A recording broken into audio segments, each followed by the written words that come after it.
లేకపోతే కళ్ళు తెరిసే విధంగా ఉద్యమాలు చేశాం, పోరాటాలు చేశాం, ప్రజలు కూడా పెద్ద ఎత్తున తిరగబడ్డారు. అయినా వాటన్నింటిని కూడా పరిగణలోకి తీసుకోకుండా ఒక నిరంకుశ పోకడలకు పోయి, నియంత్రిత పోకడలకు పోయి, కేవలం ధనార్జనే ధ్యేయంగా ఏ రకంగానైనా సరే ఈ యొక్క ఎక్స్టార్షన్ దోపిడీ యొక్క విధానాన్ని ఎంచుకొని ప్రజలని నరకం చూపించినటువంటి సంగతిని ఈ సందర్భంగా గుర్తు చేస్తా ఉన్నాను. మనం చూస్తా ఉన్నాం. మరి ఈయన చేసే దుర్మార్గాలు సరిపోక ముఖ్యమంత్రి గారు ఇంకా చట్టాల సవరణ చేసి అధికారాలని హైడ్రాకి కట్టుబెట్టాలని ప్రయత్నం కూడా చేసే సంగతిని గుర్తు చేస్తా ఉన్నాను. ఇప్పుడు కూడా స్థానికంగా ఉన్నటువంటి కొత్త క్యూర్ చట్టం అని తీసుకొస్తా అని చెప్పి ప్రయత్నం చేస్తా ఉన్నాడు. ఆ చట్టం తీసుకొచ్చి హైదరాబాద్ నగరంలో చుట్టుపక్కల శివారులో రింగ్ రోడ్లో ఉన్నటువంటి అందరు ప్రజాప్రతినిధుల యొక్క స్థానిక సంస్థల కార్పొరేషన్లకు అధికారాలను తగ్గించేసి ప్రజాప్రతినిధులకు ఎలాంటి వారికి ఒక ప్రజాస్వామిక పద్ధతిలో వారికి ఉన్న అధికారాన్ని కూడా తీసేసి కేవలం ముఖ్యమంత్రి గారు తన సొంత పాలన తన చేతి మీదకి నడిపించాలని చెప్పేసి ప్రయత్నం చేస్తా ఉన్నారు. అంటే అధికార వికేంద్రీకరణ జరగాల, కానీ కేంద్రీకృతం చేసుకుని అధికారాన్ని తన చేతిలో పెట్టుకోవాలని చెప్పి కొత్త చట్టాలు తీసుకొచ్చే ప్రయత్నం కూడా ఈ ముఖ్యమంత్రి రేవంత్ రెడ్డి చేస్తున్నట్టు స్పష్టంగా కనపడతా ఉన్నది. ఎంత దారుణమైనటువంటి భావదారిద్ర ముఖ్యమంత్రి గారిదంటే, రైతులకి పొలాల్లో నీళ్లు లేవాయా అంటే బీఆర్ఎస్ పార్టీలో రక్తం తీసి పారించుకోండి అని చెప్పేసి చెప్పినటువంటి దౌర్భాగ్య ముఖ్యమంత్రి రేవంత్ రెడ్డి గారు. అదే రకంగా ఈ హైడ్రాతోని ప్రజల యొక్క రక్త మాంసాలను కూడా కళ్ళ చూసినటువంటి ఒక ప్రభుత్వం యొక్క ముఖ్యమంత్రి రేవంత్ రెడ్డి గారు అని చెప్పి సందర్భంగా మనం చేస్తా ఉన్నాను. అంటే హిట్లర్ని ఆదర్శంగా తీసుకొని మరి ముందుకు పోయినట్టు ముఖ్యమంత్రి ఇలాంటి తీర్పులతో, ఇలాంటి ఆదేశాలతో, ఇట్లాంటి ఒక ముట్టకాయలతో తప్పకుండా వారి గుణపాఠం తప్పదని చెప్పి సందర్భంగా మనం చేస్తా ఉన్నాను. ఈరోజు చూసినట్టయితే మరి రాహుల్ గాంధీ గారేమో రాజ్యాంగం పట్టుకొని నీతులు చెప్తా ఉంటారు, కానీ ఇక్కడనేమో రాష్ట్రంలో రాజ్యాంగాన్ని ఉల్లంఘిస్తూ రేవంత్ రెడ్డి గారు చేస్తున్న తీరు పైన రాహుల్ గాంధీ గారు మౌనం వహించడం చూస్తా ఉంటే ఎన్నో అనుమానాలకు తావిస్తా ఉంది.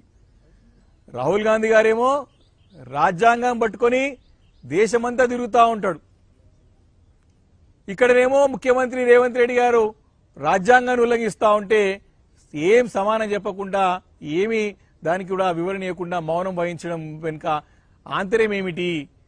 ఢిల్లీకి మూటలు మోస్తున్నాడు కాబట్టే ఇక్కడ రాష్ట్రం హైదరాబాద్ నగరం నుంచి ఇక్కడ తెలంగాణ రాష్ట్రంలో సొమ్మునంత దోచుకొని మూటలు ఢిల్లీకి మోస్తున్నాడు కాబట్టి రాహుల్ గాంధీ గారు మౌనం వహిస్తున్నారని చెప్పి స్పష్టంగా అర్థమవుతుందని చెప్పి తొందరగా మనం చేస్తా ఉన్నాను. కాబట్టి మనకు తెలుసు ముందు నుంచి కూడా రేవంత్ రెడ్డి గారంటే ఒక బ్లాక్ మెయిల్ కి ఒక బ్రాండ్ అంబాసిడర్.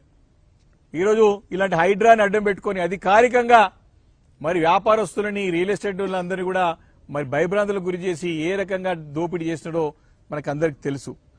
కాబట్టి మరి దీనిపైన సమాధానం చెప్పాల్సిన అవసరం ఈరోజు ప్రభుత్వం పైన ఉంది, ముఖ్యమంత్రి గారి పైన ఉన్నది. హైకోర్టు ఇచ్చినటువంటి తీర్పు మరి ప్రజలందరూ కూడా మరి స్వాగతిస్తా ఉన్నారు.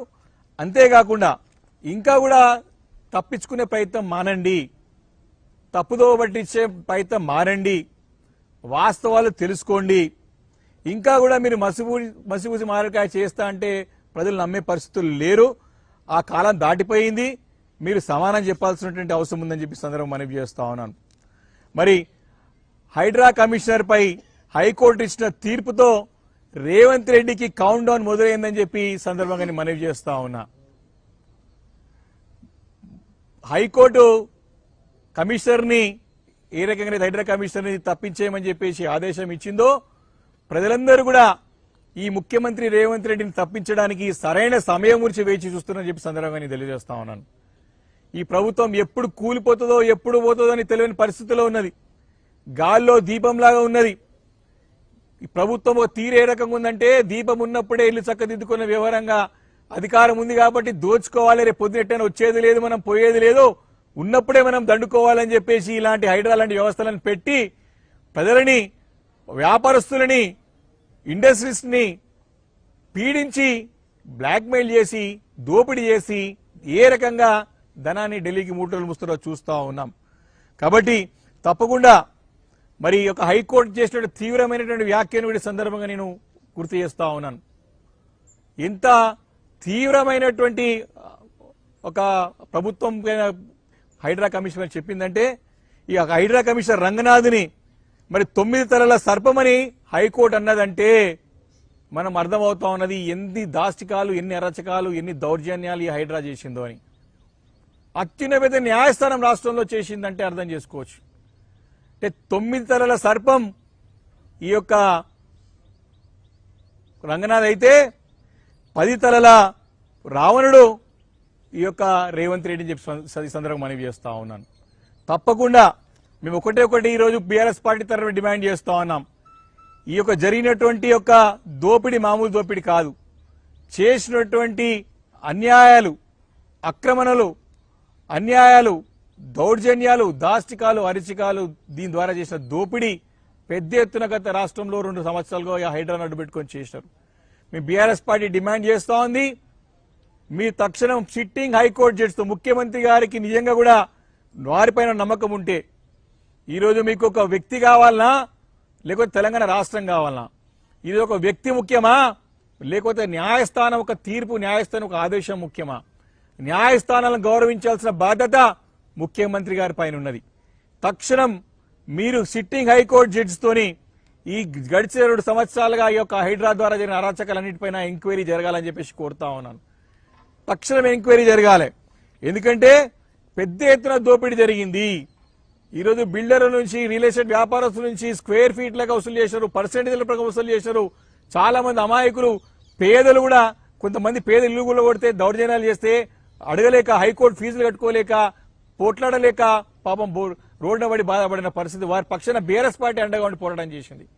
కాబట్టి మీరు చేసేటువంటి ఒక అన్యాయాలు, అక్రమాల పైన ఖచ్చితంగా హైకోర్టు సిట్టింగ్ జడ్జితోని ఎంక్వైరీ కావాలా. ఎంత దౌర్భాగ్యమైన పరిస్థితి అంటే ఖాళీ ఉన్నటువంటి గవర్నమెంట్ స్థలకి యొక్క హైడ్రా కమిషనర్ యొక్క పనితీరు కానీ, ప్రభుత్వం పనితీరు చూస్తే ఆశ్చర్యం కలుగుతూ ఉంటుంది. ఓపెన్ ఉన్నటువంటి ప్రభుత్వ స్థలానికి, ఓపెన్ ఉన్న పార్క్ స్థలాలకి పోయి ఫెన్సింగ్ వేసేసి నేను 1000 కోట్ల రూపాయల స్థలాన్ని కాపాడినా, లక్షల కోట్ల రూపాయల ఆస్తిని కాపాడనని చెప్పేసి సొంత డబ్బా కొట్టుకున్నటువంటి యొక్క అధికారిని తీసేయమని చెప్పి హైకోర్టు చెప్పిందంటే ఇప్పుడు ప్రజలకు అర్థమవుతుంది, ఇప్పుడు తెలుస్తుంది, మొత్తం అందరు కూడా తెలుస్తా ఉన్నది చేసినది కూడా తప్ప అని చెప్పి. కాబట్టి ఇంకా కూడా సమర్థించుకునే ప్రయత్నం మానుకోవాలా. ఈరోజు ఎవరి గురించి ఒకరి గురించి ఇద్దరు గురించి పోతే మమ్మల్ని తప్పుపట్టింది. చేసింది చాలా, 1 కాదు 2 కాదు. మేము అసెంబ్లీ వేదికగా చెప్పాం, అనేక వేదిక పైన చెప్పాం, అనేక పోరాటాలు చేశాం. ప్రభుత్వం చక్కదిద్దుకునే పని ఎప్పుడు కూడా చేయలేదు. కాబట్టి ఈ యొక్క తప్పుడు ప్రచారాలను ఇంకా కూడా మానుకోవాలా, తమకు తాము సమర్థించుకునే ప్రయత్నం మానుకోవాలని చెప్పేసి కూడా నేను ఈ సందర్భంగా మనవి చేస్తా ఉన్నాను. కాబట్టి ఈ సందర్భంగా ప్రభుత్వం ముందుకు రావాలి. ఈ హైడ్రా గురించి గొప్పలు చెప్పినటువంటి ముఖ్యమంత్రి ఎక్కడ తలదాక్కున్నాడో బయటకు వచ్చి సమానం చెప్పాలా. ఈరోజు మీరు సిట్టింగ్ జడ్జితో ఎంక్వైరీ చేయాలా. మీకు ఈ యొక్క వ్యక్తి ముఖ్యమా లేకపోతే వ్యవస్థ ముఖ్యమా?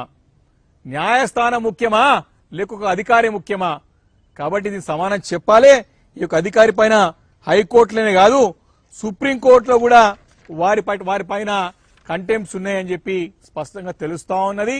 కాబట్టి దీన్ని ఈ యొక్క తీర్పు ఏతున్నదో ఈరోజు రాష్ట్రంలో జరుగుతున్నటువంటి అరాచకాలకు, అన్యాయాలకు, అక్రమణలకు, ఆక్రమాలకి చేస్తున్న దౌర్జన్యాలని అడ్డుకొట్టి వేయడానికి ప్రత్యక్షంగా హైకోర్టే ముందుకు వచ్చేసి ఆదేశాలు ఇస్తా ఉందంటే ప్రజల్లో కూడా ఏ రకమైనటువంటి ఈ ప్రభుత్వం పైన ఆగ్రహజ్వాలలున్నాయో స్పష్టంగా తెలుస్తా ఉన్నది.